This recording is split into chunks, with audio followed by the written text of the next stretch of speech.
প্রথমে 33 টাইট দিতে হবে, তারপরে লুজ দিয়ে আবার 22 দিয়ে অ্যাডজাস্ট করতে হবে। এফজেডএস ভার্সন 2 বাইক, ভার্সন 2 বাইকের বল রেসার আমরা কিভাবে ইনস্টল করি এবং লং টাইম আপনারা সাপোর্ট পান, আমি আপনাদেরকে ওই বিষয়টাই দেখাবো। ভার্সন 2 বাইকের বল রেসার স্পেশাল টুলস ব্যবহার করবেন, তাহলে আপনি লং টাইম পাবেন বল রেসার থেকে। যেমন আমার হাতে বল রেসার, এটা কিন্তু জেনুইন, একেবারে 100% জেনুইন বল রেসার। এই বল রেসার আপনি সঠিকভাবে যদি আপনার বাইকে ইনস্টল করতে পারেন, আপনি প্রপার সমাধান পাবেন এবং লং টাইম সার্ভিস পাবেন।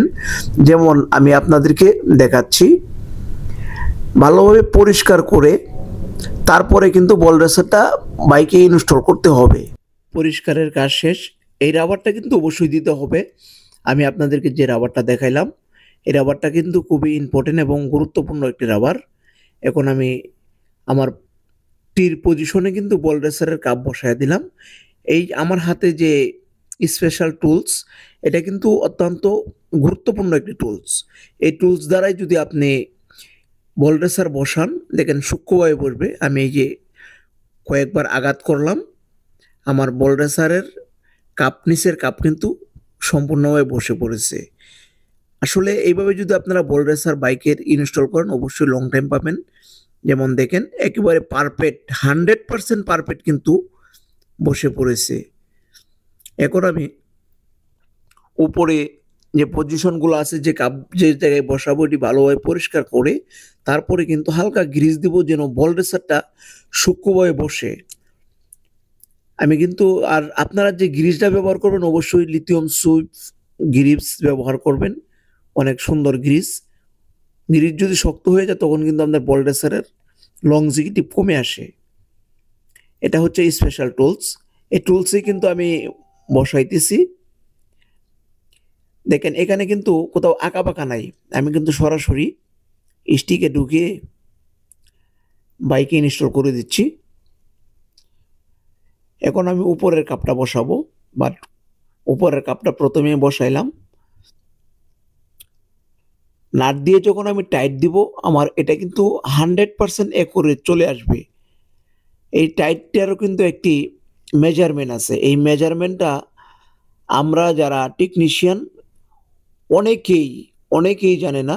বাট এই টেকনিশিয়ান যারা কাজ করে বাইকের, তারা কিন্তু অনেকেই এটার মেজারমেন্ট সম্পর্কে আইডিয়া নাই, জানে না। যার কারণে বল রেসার বসানোর পরেও কিন্তু বল রেসার থেকে নয়েজ আসে, শব্দ করে, খটখট আওয়াজ করে। এটা কিন্তু পারফেক্ট যে টাইডের নিয়ম, এটা কিন্তু আমি আজকে আপনাদেরকে ক্লিয়ার করে দিব, যেন আপনারা আপনাদের বাইকের বল রেসার লাগাইলে যদি আপনি ভিডিওটা কন্টিনিউ করেন, তখন কিন্তু আপনি বাইকের বল রেসার যে কোনো জায়গায় ইনস্টল করেন, কোনো সমস্যা নাই। তখন কিন্তু আপনি বলে দিতে পারবেন যে এটা আসলে পারফেক্টলি কত টাইট থাকবে, কত দিয়ে বসাইলে আপনার বাইকের বল রেসারটা পারফেক্ট হবে। সো এটা আমার মনে হয় অনেকেই টর্ক রেঞ্জ সম্পর্কে আইডিয়া নাই এবং টর্ক রেঞ্জের বিষয়ে জানে না। যেমন আমি এখন ভালোভাবে গ্রিজ করে তারপরে কিন্তু বসাবো। বাট আপনি যে কোনো মডেলের বাইক ইউজ করেন, ইয়ামাহা যে কোনো মডেলের বাইক ইউজ করেন, অবশ্যই বাইকের কাজ কিন্তু আমরা গুরুত্ব সহকারে করে থাকি, আপনাদের বাইকের কাজ। বাট আমি আজকে যে বাইকটা দেখাইতেছি, এই বাইকটা মূলত আমাদের কাছে নিয়ে আসে বল রেসারের প্রবলেমের কারণে নিয়ে আসে। সো আজকে বল রেসারের কাজটা আমি আমার হাতে সূক্ষ্মভাবে দেখে শুনে তারপরে কিন্তু বাইকে ইনস্টল করতেছি, যে আসলে কোথাও কোনো প্রবলেম আছে কিনা। খুব প্রপার সমাধানের জন্যই কিন্তু আমরা প্রপার কাজটা করে থাকি। যেমন খুব ভালোভাবে গ্রিজ করে, আর যে গ্রিজের কথাটা বলছিলাম, লিথিয়াম সুপ যে গ্রিজ, অবশ্যই ওই গ্রিজটা বাইকে বল রেসারে ব্যবহার করবেন, তখন কিন্তু আপনার বাইকের লংজিভিটিটা ইনশাল্লাহ ভালো হবে 100%। কারণ যদি আপনার গ্রিজ শুকিয়ে যায়, তখন কিন্তু বল রেসার জ্যাম হয়ে যাওয়ার সম্ভাবনা থাকে। যেমন আমরা কিন্তু প্রপারলি একবারে সুন্দরভাবে দেখে শুনে সম্পূর্ণ কাজটা করতেছি, যেন বল রেসার থেকে কোনো ঝামেলা না থাকে। দেখেন এই যে আমি পজিশন যে বাড়িটা, এই বাড়িটাও কিন্তু আপনার পরিষ্কার করতে হবে, না হলে কিন্তু আপনার জ্যাম থাকবে। জ্যাম থাকলে কিন্তু আপনি বাইক রাইড করে আসলে ওই রকম বোল্ট রেসারের পারফরমেন্স পাবেন না।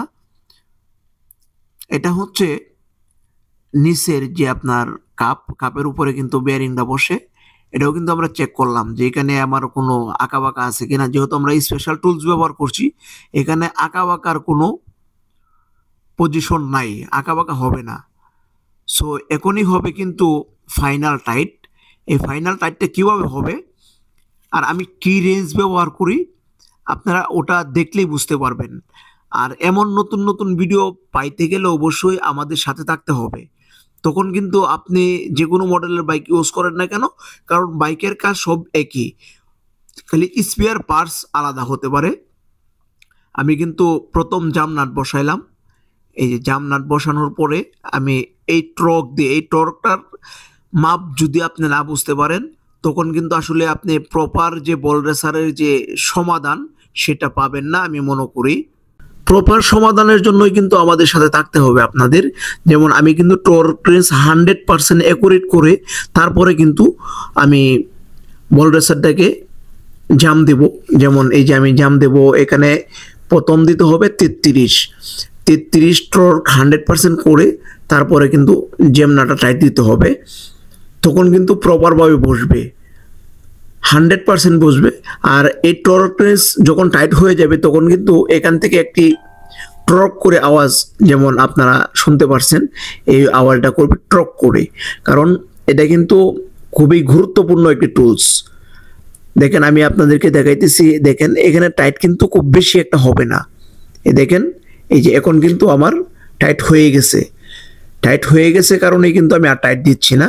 এখন আমি এটাকে লুজ আবার পুনরায় আগের মতো লুজ দিচ্ছি। এখন কিন্তু আমাকে 22 টাইট দিতে হবে। দেখেন আমি যে লুজ করে দিলাম, একবারে সম্পূর্ণ লুজ করে দিলাম। এখন আমি যেটা করব যে 22 এই টর্ক রেঞ্জে 22 টাইট দিলে আপনার বল রেসারটা কিন্তু প্রপারভাবে 100% বসবে। সো আপনারা যে যেখান থেকে ভিডিওটা দেখতেছেন, যদি আপনাদের কাছে ভালো লাগে অবশ্যই আমাদের চ্যানেল সাবস্ক্রাইব করে রাখবেন। এমন নতুন নতুন ভিডিও পাওয়ার জন্য অবশ্যই আমাদের সাথে থাকবেন। আপনারা যারা নিয়মিত বাইক ইউজ করেন অবশ্যই এই ভিডিওগুলো আপনাদের জন্য অত্যন্ত গুরুত্বপূর্ণ, অবশ্যই সাথে থাকবেন।